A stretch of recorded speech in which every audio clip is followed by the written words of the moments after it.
होली की शाम थी। आंगन में लकड़ियां सज चुकी थीं, लेकिन घर के अंदर दो छोटे योद्धा आपस में ही लड़ रहे थे। तभी दोनों भागते हुए दादी के पास पहुंचे। दादी, ये होलिका दहन क्यों होता है? दादी मुस्कुराई और बोली, आज जो अग्नि जलती है ना बच्चों, उसके पीछे छुपी है एक बहुत बड़ी कहानी।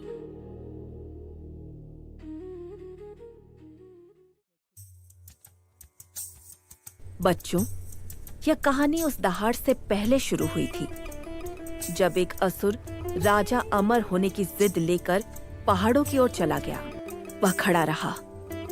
दिन बदले, रात बदली, ऋतुएं बदलती रहीं, पर उसका संकल्प अडिग रहा।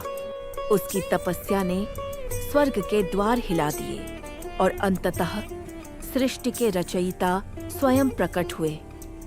राजा ने एक अनोखा वरदान मांगा कि वो ना दिन में मरे, ना रात में, ना मनुष्य से, ना पशु से। और ब्रह्मा जी से वरदान मिलते ही उसकी आंखों में भक्ति नहीं, घमंड चमक उठा। अब वह केवल राजा नहीं रहा, वह स्वयं को ईश्वर समझने लगा और इसी घमंड में वो महल में वापस लौटा। वरदान के बाद उसका राज्याभिषेक हुआ, लेकिन यह केवल राज्य का तिलक नहीं था, यह अहंकार का उदय था। वरदान मिलते ही घमंड में चूर होकर उसने तीनों लोकों पर अपना अधिकार जमाना शुरू कर दिया। उसकी सेना धरती, आकाश और पाताल में भय का संदेश लेकर निकल पड़ी।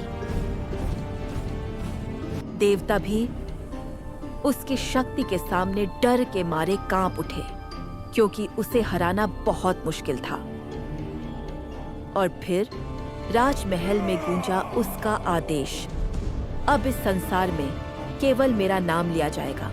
उसका अहंकार अब चरम पर था। वह स्वयं को ईश्वर समझ बैठा था। उसी महल में जहां अहंकार की गूंज थी, एक कोमल जीवन शांत मुस्कान के साथ जन्म ले चुका था। उसकी आंखों में अजीब सी शांति थी, मानो जन्म से ही वह किसी और शक्ति से जुड़ा हो। समय बीता और वही बालक उसी राजमहल में धीरे धीरे बड़ा होने लगा।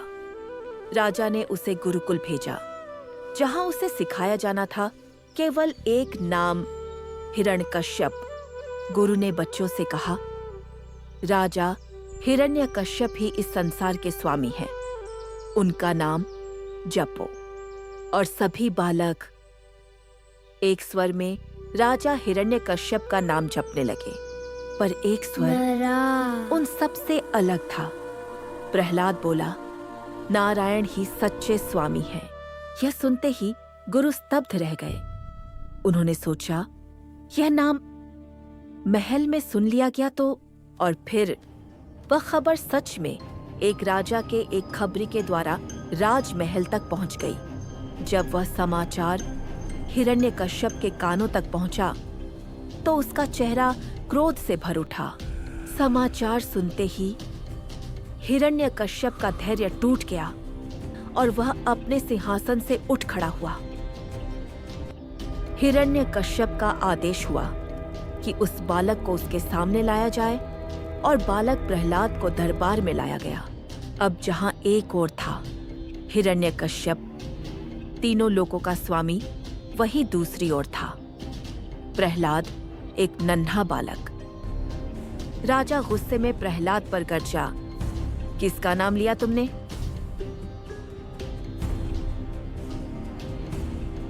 प्रहलाद ने शांत स्वर में कहा, नारायण, और यही नाम ही सच्चा है और यही सच्चे भगवान हैं। उसने गुस्से में गर्जना की, मेरे सामने किसी और का नाम? तुम्हारी इतनी हिम्मत! यदि तेरा नारायण सर्वत्र है तो क्या वह इस महल में भी है? अगर वो सर्वत्र है तो उसे बुलाकर दिखा, मैं भी देखूं तेरे नारायण को।